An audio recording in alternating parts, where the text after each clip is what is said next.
Decide किया है कि मैं इस चैनल पे फैक्ट्स पे बात करूंगी। वो बेशक कंट्रोवर्सी हो जाए, मुझे फर्क नहीं पड़ता। मैं उसकी भक्त हूँ जो जब क्रोध आता है तो तब नाश भी करता है, जितने सर्वनाश भी बोले करता है, हैं उतने ही। उतनी ही वो है। और मैं बहुत ऑफ लेट कैमरा के सामने आई हूँ, तो मैं सत्य को प्रकाश डालूंगी। आप लोग जब जो लोग वीडियो बनाते हैं धर्म को लेके या स्पिरिचुअलिटी को लेके, अच्छी बात है कि ज्ञान बढ़ रहा है, लेकिन मुझे कभी कभी ये भी नहीं समझ में आता कि वो भगवान को वक्त कब देते हैं। और दूसरा मुझे ये समझ नहीं आता है कि जो लोग देखते हैं वो कितना फॉलो करते हैं, क्योंकि मुझे ऐसा लगता है कि जब इतना ज्ञान बट रहा है दुनिया भर में, तो भी मेरे पास लोग आते हैं तकलीफें लेके कि कोई रो रहा है, हमें एंजाइटी, हमें डिप्रेशन है, पता नहीं क्या क्या मेडिकल टर्म्स लेके चल रहे हैं लाइफ में। तो जब इतना ज्ञान है फिर तकलीफ क्यों है? जब इतना पता है कि ये मंत्र उच्चारण करने से ये हो रहा है, तो फिर भी क्यों तकलीफें हैं लाइफ में? कर्म भी पता है, धर्म भी पता है, ईश्वर भी पता है, मंत्र भी पता है, फिर भी क्यों है? तो इसके लिए जो फैक्ट्स है हम उन पे बात करेंगे। तो जब आपका ये ट्रांसफॉर्म हुआ पूजा पाठ का, आप पहले भी पूजा पाठ करती थी, अभी भी पूजा पाठ करती हूँ, तो दोनों में क्या अंतर है? और ये जो अंतर आया आपके अंदर, ये अंतर आपको इंडिविजुअली क्या फील करवाता है? ओके। आप किस तरीके से, क्योंकि आपने अपना ऐसा नहीं कि आप स्पिरिचुअलिटी में आई और आपने एक्टिंग छोड़ा। मैंने आपको कभी बोला भी नहीं एक्टिंग छोड़ो। हाँ, मैंने आपको हमेशा बोला एक ऑरा बना के रखो, अपनी संस्कृति में रहो, इम्पोर्टेंट है। बट वो जो एक पूजा पाठ में एक चेंज आया, या जो पहले भगवान के सामने आप खड़ी होती थी और अब जब होती हो तो सिर्फ आंसू निकलते, पहले शायद आंसू इतने नहीं निकलते थे, पूजा पाठ करती थी, बट अब जब करती हो तो सिर्फ आंसू निकलते हैं। तो क्या आपको अपने मन में क्या चेंज आता है? मतलब आपको फील क्या होता है? तो पहली बात तो मैं बचपन से ही पूजा करती हूँ। मुझे पता नहीं था बट कि भगवान की भी क्या स्टोरीज है या उनके पीछे क्या रीजन है, हम इनके सामने हाथ क्यों जोड़ रहे हैं, मुझे ये भी नहीं पता था। मुझे इतना पता था मेरा गणपति बापा है, मेरे गणपति बापा है, सब संभाल लेंगे। मैंने कभी वो लेवल की भक्ति नहीं की जो मैं आज कर रही हूँ। जैसे मैं आज करती हूँ ना, मैं अगर मैं जाऊँ भी 1 मिनट के लिए, मैं सोचू नहीं मैं बस 1 मिनट के लिए हाथ जोड़ के आ रही हूँ, मैं कर ही नहीं सकती। नहीं होगा, मतलब होगा ही नहीं, नहीं होता है। क्योंकि मैं बैठ जाती हूँ। मुझे लगता है मैं एटलीस्ट 5 मिनट भी बैठूं और वो 5 मिनट कब 1 घंटा मतलब निकल हो जाता है, आपको जाता है, पता मुझे नहीं माँ चलता। सच में नहीं पता। और अभी ऐसा है, अभी मुझे पता है मैं जिनकी पूजा कर रही हूँ, कृष्ण, उनका लाइफ क्या रहा है। तो जब भी मैं उनकी पूजा करने बैठ जाती हूँ, पहले तो उनकी तस्वीरें आती है, ठीक है, मन में, मतलब मैं कैसे बात करूँ इनके बारे में। पहली बात मैं बहुत शर्माती हूँ, क्योंकि मैं एज अ प्रेम में उनको प्रेम में देखती हूँ ना, तो मुझे ये जो एक्सप्रेशन सारे ये सच में ऐसे ही आता है। तो मैं भगवान को भी प्रेम करने लगी। जैसे पहले मैं मानती थी बट मुझे कुछ ना कुछ चाहिए होता था। करेक्ट कि अरे भगवान मुझे अभी रिजल्ट आ रहा है, थोड़ा परसेंटेज बढ़ा दो, अरे ये चाहिए वो चाहिए। अभी मुझे कुछ नहीं चाहिए। हाँ, अभी मुझे आप चाहिए बस। अभी भी रोंगटे आ रहे हैं। मुझे बस आप चाहिए, आपका साथ चाहिए, बाकी तो मुझे मिल ही जाएगा। जब आप ईश्वर के प्रेम में पड़ जाते हो ना, तो आपको सिर्फ ईश्वर का नाम चाहिए मतलब होता आप है। किसी मोह के लिए नहीं उनसे, बिल्कुल, मतलब हाँ, मोह नहीं होगा बिल्कुल आपको नहीं कि होता। अरे हमको ये चाहिए, ये हम कर लेंगे तो हमको ये मिल जाएगा। ये आता ही नहीं है दिमाग में। जैसे मैं लोगों को देखती हूँ अभी, तो मुझे लगता देखो अभी इनका आजकल कुछ है, इनका कुछ होगा, रिजल्ट होगा या कुछ भी होगा, इनको गाड़ी चाहिए, घर चाहिए, तो ये लोग ये मंत्र पढ़ रहे हैं। अच्छा, इसलिए 1 घंटा बैठे हैं। कौन सा भगवान आपको देगा फिर? अगर आप उसको मतलब के लिए करोगे, कोई कोई भगवान नहीं करेंगे ना ऐसा कि अरे ये तो मतलब के लिए। आप ना पूरे सच्चे दिल से बैठो, और उनको पता है आपको क्या चाहिए, और वो मुझे लगता है ना एक टाइम होता है, वो टाइम के हिसाब से आप तक पहुंच वो जाता है। Two way. मैं आपको बताऊं, जब आप मैं इस तरीके से इस चीज को बताना चाहूंगी, जब आप ईश्वर के सामने खड़े होते हैं ना, तो सिर्फ आप अकेले खड़े होते हैं। लेकिन वो ईश्वर आपके सामने विराजमान है कि नहीं, उसका आपको पता नहीं होता। जो हमें मिलता है वो हमें अपने कर्मों का मिलता है। तो जब आप ईश्वर का जो ट्रांसफॉर्मेशन जब आपकी लाइफ में होता है कि आप ईश्वर का जैसे अल्पा ने बताया कि पहले जब वो भगवान के पास जाती थी, रीजन से जाती थी, अब जब वो जाती है तो आप बिलीव नहीं करेंगे, बट ये फैक्ट है कि हमें इतना मंदिर जाना पसंद नहीं है, हम अपनी भक्ति अपने घर पे घर में। करते हैं, हमें नहीं लगता कि सिर्फ मंदिरों में भगवान बसते हैं, हमें लगता है कि जब हम जहाँ बैठते हैं वहाँ भगवान आज के वक्त हाँ। विराजमान हो जाते हैं। हाँ। उसके लिए हमें मूर्ति चाहिए, शायद नाम भी नहीं चाहिए, बस बैठ जाओ, आसपास फील होता है, वो एनर्जी फील होती है। तो वो जो ट्रांसफॉर्मेशन है पहले की पूजा में और अब की पूजा में, वो अल्पा की लाइफ में वही है कि अब जब अल्पा पूजा करती है तो उसके अंदर किसी भी चीज की कोई तृष्णा नहीं है। हाँ, true। अब वो सिर्फ कृष्ण को प्रेम करती है, वो कृष्ण की भक्ति मैं भाव है। भक्ति भी नहीं करती, मैं प्रेम करती हूँ। हाँ, वो भक्ति मैं भी नहीं प्रेम करती, वो करती प्रेम हूँ। करती है। अल्पा को किसी ने इंस्टाग्राम पे कमेंट लिखा था हाँ। कि तुम ऐसे भगवान की पूजा करते हो जिसके 16,000 अफेयर, पता नहीं कुछ तो लिखा था। तो हाँ। मैं इस वीडियो के दौरान जरूर बोलना चाहूंगी उन लोगों को जो ये बार बार बोलते हैं कि कृष्ण तो अय्याश थे, वो अय्याश भगवान है, तो मैं आप लोगों को जरूर ये बोलना चाहूंगी कि हम कृष्ण के प्रेम के दीवाने हैं। तो मैं बोलना चाहूंगी कि सिर्फ 16,000 नहीं, 16 मिलियन ट्रिलियन जितनी भी लड़कियां हैं ना, वो कृष्ण की हाँ, दीवानी अभी है। जो आप देख रहे हो ना, और जो हाँ। लोग बोलते हैं ना कि कृष्ण तो फ्लर्टी थे, हाँ। फ्लर्टी है, अरे तो क्या हो गया, फ्लर्टी है वो, उस लायक बट है वो। माँ रुको, इस सारी प्रेम नहीं कर सकती, प्रेम वही करेंगे जो कृष्ण चाहेंगे। हाँ, जिसको कृष्ण हाँ। चाहेंगे, बट मैं हाँ। ये बोलना चाहती हूँ हाँ। जो लोग ये बोलते हैं ना वन कि साइडेड लवर्स बोलो, हाँ, वन साइडेड हाँ, लवर्स मेरे वन कृष्ण साइडेड, के हाँ, बहुत है, हाँ, मैं खुद भी हूँ हम अभी हैं, भी, हम अभी हैं। भी मुझे नहीं पता मैंने कि तो मैंने हाँ। तो इनफैक्ट एक हाँ। कृष्ण विवाह भी किया है, तो मेरे तो पति भी है।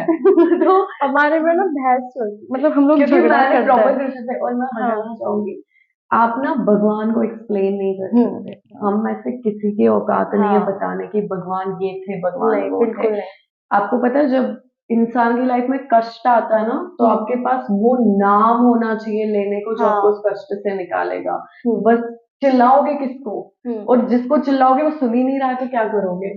तो हाँ, और जो लोग बोलते हैं कि हमारे बहुत सारे भगवान है, किसका नाम लोगे, हम्म। सब सुपीरियर है, इतनी ताकत है ना सब में, जिसका भी नाम लेंगे ना कहीं तो तार देगा। बट माँ मुझे ऐसा लगता है, मतलब सबकी लाइफ में ना एज अ रूप, जैसे आपकी लाइफ में महादेव जी है, हाँ, ठीक है, मेरे लाइफ में कृष्ण जी है, तो मुझे ऐसा लगता है कि अभी आप भी इसमें से कोई देख रहे होंगे, आप होगे हनुमान के भक्त, मतलब हम भी है, बट एक एक कोई जो स्ट्रांग होता है ना हाँ, अपने, एक मतलब हाँ, एनर्जी एक स्ट्रांग। आपको कैसे ना, मैं आपको बताती हूँ। अब आप बोलोगे एक ही भगवान क्यों नहीं कर सकता, तो मैं बताना चाहूंगी, एक ब्रह्म, एक भगवान जिस दिन करने पे आएगा ना, उस दिन इस धरती का अंत हो जाएगा, उस दिन लाइफ खत्म हो जाएगी, और उसमें सब होंगे, क्योंकि वो एक जो है ना, उसने जन्म दिया है और उसने सबको अपना अपना काम दिया है कि आप ये करो, आप ये करो, आप ये करो।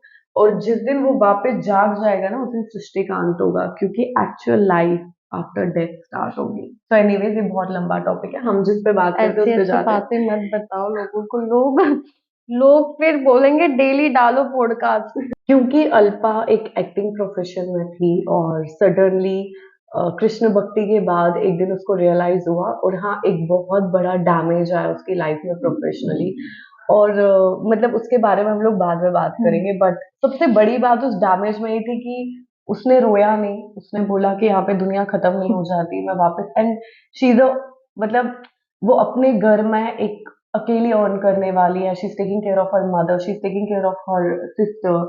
और वो डैमेज आना एट दैट पॉइंट वो समथिंग कि आपका ना पैरों के नीचे जमीन हिल जाए, दुनिया हिल जाए, क्योंकि आप सरवाइव कैसे करोगे। बट वो स्ट्रांग रही, and she said I still remember, हाँ ऑफ कोर्स उसने रोया, उसने रिएक्ट किया, बट और उस टाइम पे उसके साथ वो चीज हुई जब वो कृष्ण के ही मंदिर में थी। तो वो कृष्ण हाँ। को ये बोल सकती थी कि भाई मेरे साथ क्यों, मैं तो भक्ति कर रही हूँ, but she cried, and but she called me from there and she said मेरे साथ ऐसा हो गया, and I was waiting her to come back, और मैं वेट कर रही थी कि वो आए और मैं उसको एक चीज बताऊं कि it had happened due to a reason, क्योंकि भगवान शायद अब आ गए हैं तुम्हारी पिक्चर में, and he wanted you to do something else, and he wanted you to understand that this is not the reality and truth of your life. हाँ। तो जब आपकी लाइफ में, अभी आप एक पढ़ाई कर रहे हो जिसके बारे में हम आगे जाके बताएंगे, और सडनली ये जो एक ट्रांसफॉर्मेशन है आपकी लाइफ में, तो आपको क्या लगा कि मतलब क्यों आपने एक्सेप्ट किया वो ट्रांसफॉर्मेशन, क्यों आपको लगा कि हाँ, एट द एज ऑफ 21 मैं अपना फील्ड भी चेंज कर सकती हूँ, मैं पढ़ाई भी कर सकती हूँ, और वो भी रिस्क पे है। हाँ। तो तो पहले तो मैंने आज तक जितना अर्न किया है, मैंने अपना घर चलाया, वो सोशल मीडिया प्लेटफॉर्म से ही है, मेरा करेक्ट। एक्टिंग करियर रहा। बट मुझे ऐसा लगा, ये जब जब वो चीज हुई मेरे साथ, जो इंसिडेंट की आप बात कर रहे हो, वो जब हुआ, तो मुझे पता नहीं क्यों मुझे ऐसा लगा ये अच्छा हुआ है। मतलब आप देखो, मैं कभी नहीं बोलूंगी कि अगर आप कोई बहुत बड़े मंदिर से निकले हो और आपके साथ कभी बुरा हो, ऐसा तो कभी हो नहीं सकता। करेक्ट। तो मुझे लगा ये बुरा तो मैं नहीं बोल सकती, क्योंकि अभी मैं जस्ट दर्शन करके आई हूँ और ये कैसे हो गया। तो मुझे काफी सवाल थे, तो वही सवालों के जवाब जो मुझे आपने दे दिए। बट मेरे पास तभी नहीं आई वो चीज, जिस चीज की आज मैं हाँ, पढ़ाई कर रही हूँ। मतलब मैंने सोचा अब मैं क्या करूं, मैं ये छोड़ दूं, ये निकल जाऊं, बट नहीं, मैं वही कह रही हूँ कि ये मेरे साथ है ना, तो मैंने हार नहीं मानी है। मतलब जैसे आपका कोई फ्रेंड होता है, आपका बॉयफ्रेंड होता है या पति होता है, जैसे मेरे लिए ये आप हो, जो एक मुझे मजबूत बनाती हो। तो बस इन्होंने मुझे बताया, रीजंस बताया, तो मैंने रोका। कुछ एक महीने बाद अचानक से वो जो पढ़ाई मैं कर रही हूँ, वो अचानक से आ गई मेरे पास। तो मुझे ऐसा लगता है भगवान ने मुझे दिया है, काफी कुछ दिया है, मैं आज यहाँ हूँ, मुझे काफी कुछ दिया है। एक्टिंग प्रोफेशन ने मुझे बहुत कुछ दिया है, मतलब मेरा घर चला है, मैं हाँ, बहुत सारे मैं प्रोफेशन हाँ रिस्पेक्ट है, सब रिस्पेक्ट है। प्रोफेशन के लिए। बट मुझे ऐसा लगता है ना कि वो ठीक है, वो है अच्छा है, तो मुझे ऐसा लगता है ना ये बीमारी है। Long social term. मीडिया एक बीमारी है। करेक्ट। मैं कुछ मतलब कुछ लोगों को नहीं अच्छी लगेगी बातें, ऑफ क्योंकि कोर्स आप लोग यहाँ पे हाँ क्वेश्चन मार्क जरूर कि डालोगे कि फिर आप हम लोग क्यों सोशल हाँ प्लेटफॉर्म पे, हाँ तो मैं बताना चाहूंगी ये बट चीज। कुछ लोग इसका सही यूज नहीं करते। हाँ। जैसे कि अभी इंस्टाग्राम पे लोगों ने ऐसा बनाया कि आप कुछ थोड़ा सा एडल्ट डाल दो या कुछ आप ऐसे कपड़े पहन लो तो आप वायरल हो जाओगे, तो ये बन गया है। बट और ब्लॉगिंग सीरियसली आप आपकी छोटी एक्चुअली छोटी वो चीजें भी नहीं बन गया है। हाँ पैसा जो है ना, हाँ पैसा इंसान को इतना फितूर चढ़ गया है पैसों का, कि आजकल मैं देख रही हूँ कि एक छोटा बच्चा अपनी किताब लेके नहीं बैठ रहा है, हाँ वो फोन लेके बैठ रहा है, क्योंकि उसको लग रहा है कि अगर मैं यहाँ पे मैं छा गया तो मैं बहुत पैसे बनाऊंगा। अब आप ये सोचोगे कि मैं, क्योंकि मैं सोशल प्लेटफॉर्म पे नहीं थी, मैंने एक चैनल पे अपनी एक स्टोरी बताई थी, वो भी शायद मेरे से गलती हो गई या पता नहीं क्या हुआ, बट मैंने हाँ बता दी थी। बट मेरे को हमेशा, मैं अल्पा को बोलती थी कि मैं सिर्फ अपनी साधना के लिए बनी हूँ, मुझे सोशल। लेकिन अल्पा ने मुझे एक दिन बोला कि अगर हम लोग आपस में इतना बदलाव ला सकते हैं, तो हम लोग एटलीस्ट अपनी लाइफ को, हम यही बातें अगर कुछ लोगों तक पहुंचाए तो माँ उनमें भी बदलाव आएगा। और मैं चाहती हूँ माँ, जैसे मैं बदली हूँ, मुझ जैसी और लोग बदल जाए, और मुझे लगेगा जो आपने मुझे दिया वो मैंने आगे फॉरवर्ड किया, और मुझे लगेगा कि वो कहीं ना कहीं मेरी गुरु दक्षिणा है आपके लिए। तो मुझे हमेशा से ये लगता था, क्योंकि अल्पा को, जब अल्पा इस प्रोफेशन से स्विच होने का सोची, नॉट स्विच एग्जैक्टली, बट हाँ कि यही एक प्लेटफॉर्म नहीं है जहाँ पे मुझे रहना है। नहीं मैं अभी भी अर्न नहीं कर रही हूँ, मैं सोशल हाँ, मीडिया सोशल से मीडिया से अर्निंग कर रही करिए। हूँ। बट वो जो खुशी है ना, जो चीज मैं अभी कर रही हूँ, जो मैं नहीं करेक्ट। शेयर कर रही हूँ, उसमें जो खुशी है ना, जब मैं वो पढ़ाई कर रही हूँ, तो माँ मुझे अभी ऐसा लग रहा है यार ये सब तो मुझे जानना था, हाँ, मुझे ये इंटरेस्ट आ रहा करना है। था। मुझे ऐसा लग रहा है ये कहीं ना मैंने छोड़ दिया था, हाँ। ये जन्म में नहीं होगा। हाँ। मुझे लग रहा है तीसरा करेक्ट। जन्म, जैसे कुछ लोग मानते हैं कि हम जो पिछले जन्म में हाँ। रोकते हैं, करेक्ट। हम ये जन्म में आके उसको कंटिन्यू हम्म। करते हैं। हमारी बातों को इम्प्लीमेंट करोगे हाँ, अपनी लाइफ में, और एक बेटर ह्यूमन निकल के आओगे, बस उतना जैसे ही हर चाहिए। कोई एक जरिया होता है, मुझे लगता है ये भी एक जरिया है बातें पहुंचाने का। तो बस हाँ। इसलिए मैंने ये चैनल खोला है। तो थैंक यू सो मच।